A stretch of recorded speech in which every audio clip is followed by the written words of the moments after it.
Hay un versículo en la Biblia que dice cómo el Señor Jesús llevó el castigo que nosotros debíamos recibir por nuestros pecados.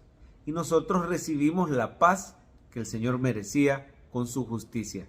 En Isaías está ese versículo y dice: mas él herido fue por nuestras rebeliones, molido por nuestros pecados. El castigo de nuestra paz fue sobre él y por su llaga fuimos nosotros curados. Y luego continúa diciendo que Jehová cargó en él el pecado de todos nosotros. Cuando leemos capítulos como el capítulo 2 de Lamentaciones, que describen el castigo de Dios sobre un pueblo pecador, nos damos cuenta que Cristo llevó ese castigo por nosotros. Hoy es un buen día para estar agradecidos con el Señor, porque ya no hay más condenación ni ira de Dios sobre el creyente, porque Cristo lo recibió en nuestro lugar. Ahora nosotros podemos esperar las bendiciones del justo, porque Cristo vivió una vida perfecta de obediencia y justicia y rectitud a la palabra de Dios.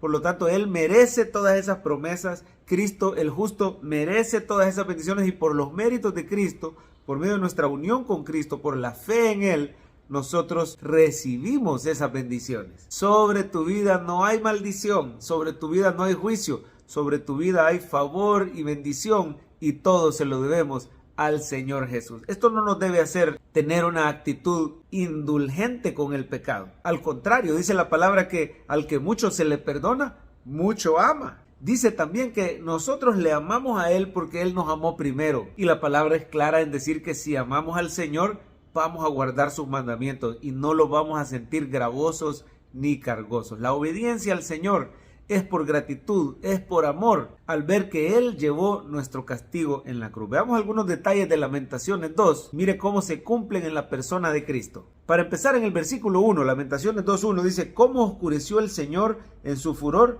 a la hija de Sión?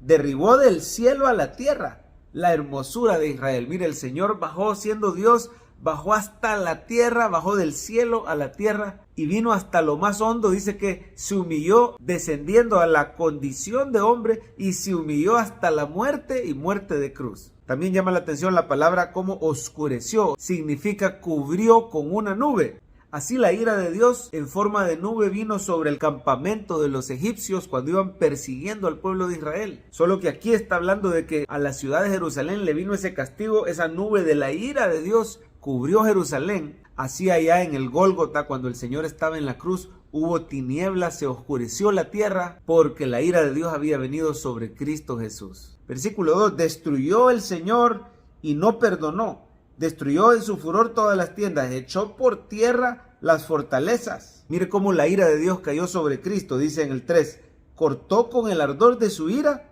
todo el poderío de Israel, retiró de él su diestra frente al enemigo. Hubo un momento en la cruz que el Señor dijo: Dios mío, ¿por qué me has desamparado? Como si el Señor retiró su mano de su Hijo Jesucristo. Se describe algo similar a lo que le había pasado a Jerusalén bajo el sitio y la invasión de los babilonios. Y al final del 4 dice que vino el fuego de su enojo. Mire, la ira santa de Dios viniendo sobre Cristo en esa cruz. Dice, en la tienda de la hija de Sión derramó como fuego su enojo. Mire, el Señor Jesucristo se convirtió como enemigo de Dios para que nosotros fuéramos reconciliados y fuéramos hechos amigos de Dios e hijos de Dios. Mire el 5, dice, el Señor llegó a ser como enemigo.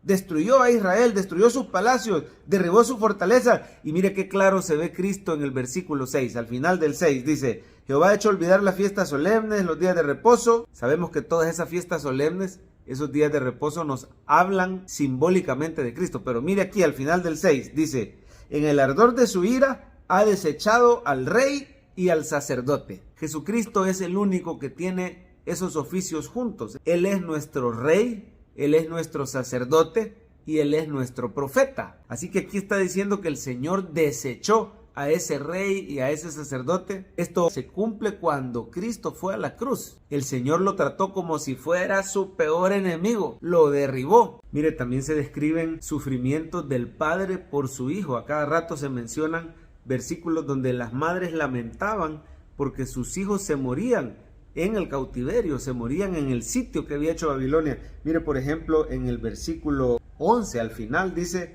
mi hígado se derramó por tierra a causa del quebrantamiento de la hija de mi pueblo. Cuando desfallecía el niño y el que mamaba en las plazas de la ciudad, decían a sus madres: ¿dónde está el trigo y el vino? Desfallecían como heridos en las calles de la ciudad. Cuando los niños se morían era una cosa dolorosísima para las madres, para los padres. Pero el Señor está diciendo: miren, así mi hijo va a morir. Y me duele en mi corazón que mi hijo va a sufrir el castigo por el pecado. No solo eso, se profetiza también cómo las personas se iban a burlar del Señor cuando estaba crucificado. Mire el 15. Todos los que pasaban por el camino batieron las manos sobre ti, silbaron y movieron despectivamente su cabeza sobre la hija de Jerusalén, diciendo: ¿es esta la ciudad que decían que era perfecta en hermosura, el gozo de toda la tierra? La gente decía: si eres hijo de Dios, bájate de esa cruz. Mira el 16, los que estaban crucificados a la par de él, uno de ellos, dice el 16: todos tus enemigos abrieron contra ti su boca, se burlaron